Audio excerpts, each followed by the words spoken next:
Hello friends, நான் உங்க மணி. நீங்க பார்த்துட்டு ஈஸி பைட். நீங்க நம்ம என்ன வீடியோ பார்க்க போறோம்னா, நம்ம கஸ்டமர் ஒருத்தர் அவங்க ஆஃபீஸ் யூஸ்க்காக ஒரு சிஸ்டம் கேட்டிருந்தாங்க. i3 8th gen processor use பண்ணிட்டு இருந்தாங்க. அதே கான்ஃபிகரேஷன் நம்மளும் கொட்டேஷன் கொடுத்துருந்தோம். கஸ்டமர் ஓகே சொல்லிட்டாங்க. அதுக்கு என்னென்ன கமெண்ட்ஸ் யூஸ் பண்ணி இந்த பிசி பில்ட் பண்ணிருக்கோம் அப்படிங்கிறத அந்த வீடியோ பார்க்க போறோம். இந்த வீடியோ ஸ்கிப் பண்ணாம பாருங்க. வாங்க வீடியோக்குள்ள போலாம். ஃபர்ஸ்ட் என்ன கேபினெட் யூஸ் பண்ணிருக்கோம் பாத்தீங்கன்னா, ஆன்டி ஸ்போர்ட்ஸ் அப்படிங்கிற பிராண்ட்ல இருந்து SI25 மாடல் கேபினெட் யூஸ் பண்ணிருக்கோம். இந்த கேபினெட்டுக்கு வந்து உங்களுக்கு 1 இயர் வாரண்டி வந்துடும். இதுக்கு என்ன பவர் சப்ளை யூஸ் பண்றோம் பாத்தீங்கன்னா, ஆன்டி ஸ்போர்ட்ஸ் பிராண்ட்ல இருந்து எக்கோ 500 அப்படிங்கிற 500 வாட்ஸ் எஸ்எம்பிஎஸ் ஒன்று யூஸ் பண்றோம். இந்த எஸ்எம்பிஎஸ் வந்து உங்களுக்கு 1 இயர் வாரண்டி வந்துடும். இதுக்கு என்ன மதர் போர்டு யூஸ் பண்றோம் பாத்தீங்கன்னா, ஆஸ்ட்ராக் அப்படிங்கிற பிராண்ட்ல இருந்து H370 மதர் போர்டு யூஸ் பண்றோம். இந்த மதர் போர்டு வந்து உங்களுக்கு 8th gen 9th gen support பண்ணும். இந்த மதர் போர்டுக்கு 3 இயர்ஸ் வாரண்டி வந்துடும். என்ன எஸ்எஸ்சி யூஸ் பண்றோம் பாத்தீங்கன்னா 256 GB NVMe M.2 SSD 5 years warranty வந்துடும். இதுக்கு என்ன ப்ராசஸர் யூஸ் பண்றோம் பாத்தீங்கன்னா, நம்ம முன்னாடி சொன்ன மாதிரி தான் i3ல 8th ஜென் ப்ராசஸர் யூஸ் பண்றோம். இந்த ப்ராசஸருக்கு உங்களுக்கு 1 இயர் வாரண்டி வந்துடும்.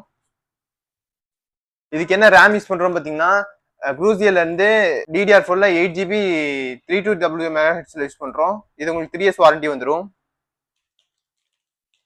இதுக்கு என்ன ஹார்ட் டிஸ்க் யூஸ் பண்றோம் பாத்தீங்கன்னா, சீகேட் பிராண்ட்ல இருந்து 500 GB 2 இயர்ஸ் வாரண்டி வந்துடும்.